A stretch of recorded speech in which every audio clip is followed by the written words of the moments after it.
സാമൂഹ്യക്ഷേമ പദ്ധതികളിൽ ഏറ്റവും ജനകീയവും വ്യാപകവുമായ ഒന്നാണ് സാമൂഹ്യ സുരക്ഷാ പെൻഷൻ വിതരണം. വയോജനങ്ങൾ, ഭിന്നശേഷിക്കാർ, വിധവകൾ, കിടപ്പു രോഗികൾ തുടങ്ങി സമൂഹത്തിലെ പാർശ്വവൽക്കരിക്കപ്പെട്ട ലക്ഷക്കണക്കിന് ആളുകൾക്ക് ആശ്വാസമേകുന്ന ഈ പദ്ധതി നിലവിൽ വലിയൊരു രാഷ്ട്രീയ തർക്കത്തിനും ആശയക്കുഴപ്പങ്ങൾക്കും വഴിവെച്ചിരിക്കുകയാണ്.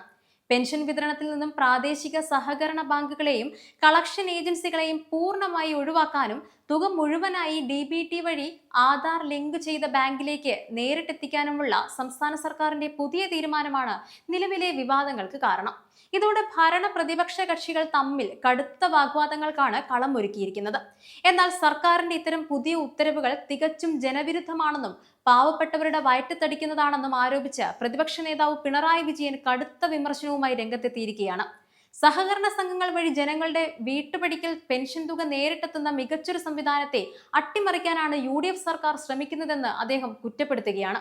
വാതിൽപ്പടി പെൻഷൻ കൈപ്പറ്റിയിരുന്നവരിൽ ഭൂരിഭാഗവും ബാങ്കിംഗ് ശൃംഖലയ്ക്ക് പുറത്തു നിൽക്കുന്നവരും വയോജനങ്ങളും തീവ്രമായ ശാരീരിക ബുദ്ധിമുട്ടുകളും അനുഭവിക്കുന്നവരാണ്. ഇവർ ഇനി മുതൽ ദുരിതാശ്വാസ നിധിയിലേക്ക് പണത്തിനായി കയറിയിറങ്ങുന്നത് കടുത്ത പ്രതിസന്ധിക്ക് ഇടയാക്കും. കൂടാതെ കിടപ്പു രോഗികൾക്ക് മാത്രമായി വാതിൽപ്പടി വിതരണം പരിമിതപ്പെടുത്തുകയും മറ്റുള്ളവർക്ക് പൂർണ്ണമായി DBT നിർബന്ധമാക്കുകയും ചെയ്യുന്നത് പെൻഷൻ പദ്ധതി ഘട്ടം ഘട്ടമായി ഇല്ലാതാക്കാനുള്ള വലതുപക്ഷ രാഷ്ട്രീയത്തിന്റെ ആദ്യ പടിയാണെന്നും അദ്ദേഹം തുറന്നടിക്കുന്നുണ്ട്.